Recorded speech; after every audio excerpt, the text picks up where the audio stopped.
Ken Trahan with Lenny Vangilder. It's our First NBC Bank Weekend Review, brought to you by First NBC Bank with 32 locations throughout the greater New Orleans area and beyond. That's First NBC Bank, proud sponsor of SportsNola.com. It was a prosperous Sunday for the New Orleans Saints, who went to Pittsburgh and surprised a lot of people in beating the Steelers 35-32, and they got the kind of performance they needed. A clean performance with no turnovers and an elite performance by an elite quarterback in Drew Brees. And we've talked about it all year, Lenny. If they're going to win this year, because of the lack of room for error, the margin for error that they used to have, that they don't have anymore, they need Brees to play at that level, which he did. He did, and it was a very efficient performance. And he threw for 5 touchdown passes. But this was an offense, keep in mind, this offense only ran 54 plays. And they were very balanced. It was 27 throws by Brees, 26 runs. There was 1 sack in there. Very efficient performance. And those numbers oftentimes you wouldn't think they equate to be able to run that few number of plays and yet be able to put 35 points on the scoreboard. But you actually look back at some of the better performances that we've seen from the Saints. And, of course, interestingly, Sunday was the 5-year anniversary of what was arguably the best performance that we've seen in the Peyton Brees era, that Monday night blowout of the Patriots during the Super Bowl season. And in that game, they only ran 50 plays. Didn't realize it because it was an enormous offensive night where they averaged almost 10 yards a snap. But so sometimes it does happen is the thing. And the reason it was able to be that, one, they were able to make some big plays. Most notably a couple of passes to Kenny Stills. But the defense was also able to provide them a short field, certainly in one situation, and also get them a turnover in another situation.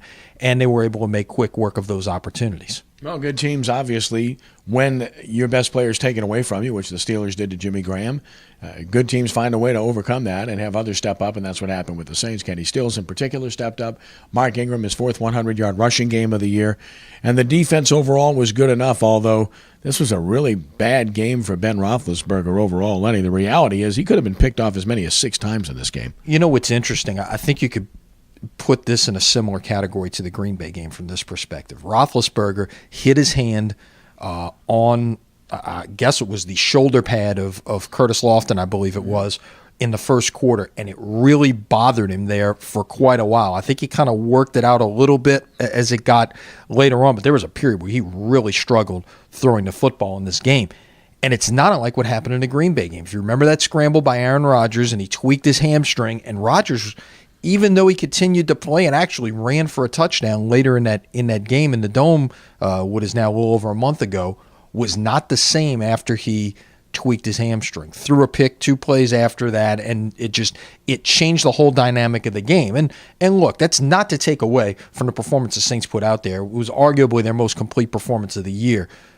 But you got to think that played a part in it, because that was not the accuracy level we have come to see from Roethlisberger. I think it was definitely the Saints' best win of the year. The Green Bay win was a good win, but that was at home. This is on the road against a quality team that had won 7 games and a division that had dominated the Saints. So good win, and now they're 5-7, still tied for first with the Falcons, who beat the Arizona Cardinals. And, of course, 5 to play. Carolina up next at home should bode well for the Saints. LSU, of course, a big win on Thanksgiving night against Texas A&M. They dominated the game and yet had to survive and get a call or two to make sure they won the game.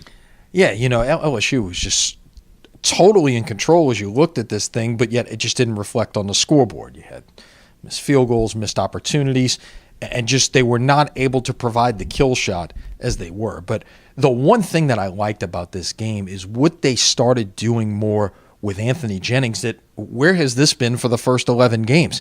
Running some option with him, getting him more involved in the running aspect of the game. He rushed for over 100 yards in this game. Leonard Fournette was sensational. I mean, we're going to see that touchdown run over and over and over again. The great comparisons made during the telecast to the Herschel Walker run in his freshman year when he plowed over Bill Bates of Tennessee. And, that was a similar type play of what Fournette did. And, he's going to need a little over 100 yards in a bowl game to get to 1,000 on the year, and probably what we expected going in. But we'll find out where that happens on Sunday. That is the kind of performance that you were hoping to see more of out of LSU this year. And look, this is not a team that's going to, throw the ball like they did when they had Zach Mettenberger back there last year. But you need to be multiple, and we saw more of that multiplicity, if you will, on Thursday night. Tulane, one game left. They've got Temple at home at Yulman Stadium on Saturday, playing for the future, playing for pride, playing for positions moving forward. I guess that's kind of the way you look at this one. What's interesting to me is, even in a couple of practices that they had during the bye week, knowing they weren't going to a bowl game, I think they used the opportunity to try to get some younger guys more involved with things, which is what you look to do a lot of times. That's the big thing you always hear about with teams going to bowls is you've got those extra 15 practices to get for those young guys. Well, Tulane's not going anywhere after Saturday, so they took that bye week to try to do some of those kind of things and not to take away from Temple and being able to prepare for them, but you'll get that preparation going, in full force here this week. And, it's kind of an odd schedule and that you have a bye this Thanksgiving week. So, Tulane look to finish it out strong, a chance to be at home, and, hey, a little chance to reminisce about the good old days, as this is the first time these two teams are meeting since the inaugural Sugar Bowl 80 years ago, back on Tulane's campus, I might add. And the New Orleans Pelicans, losers to Atlanta over the weekend, back home Tuesday night against Oklahoma City. And their plight is not unlike the Saints. If Drew Brees plays at an elite level, the Saints win. If he doesn't, they probably will lose. And the Pelicans are the same way where Anthony Davis is concerned. He plays at an elite level, they win. He doesn't, they lose. In the last two games, he's been normal rather than elite, and they've lost. And, of course, they also lost Eric Gordon, and they made a couple of roster moves, no more Darius Miller in particular, and that one just didn't work out. And their bench has really been a struggle. They're looking for help, and they had Caspi before the season started, didn't keep him, and now he's playing well. And, of course, you look back at last year, Brian Roberts, Anthony Morrow, they're playing solidly elsewhere too. That's a real issue for this team. It is, but part of the problem with this team is when you've got that core of 6 players that you have, it really hamstrings you against salary cap in the NBA in terms of what you can do. And it's interesting. You bring up the Caspi point. He was a guy that clearly didn't want to be here, and I think he made that evident from the time the trade happened. So they moved on in that direction. But Davis did come back and play better on Saturday night against Washington, but still, it was just not a. It wasn't enough around him. He had 30 points and 13 rebounds. The team scores 80. He can't carry this team on his shoulders as much as we like to think he can sometimes. He needs a little bit of support, and he can't be nearly 40% of the offense in a given night. So, this has been a tough stretch. The Pelicans in the midst of, 9 out of 11 away from home. They get a chance to come back home on Tuesday night, and the schedule gets a little more friendly as you get a little bit further into December. And, of course, high school football, the first round of state championships coming up this weekend with the select school championships, all 4 on Friday, starting at an ungodly hour at 10 in the morning.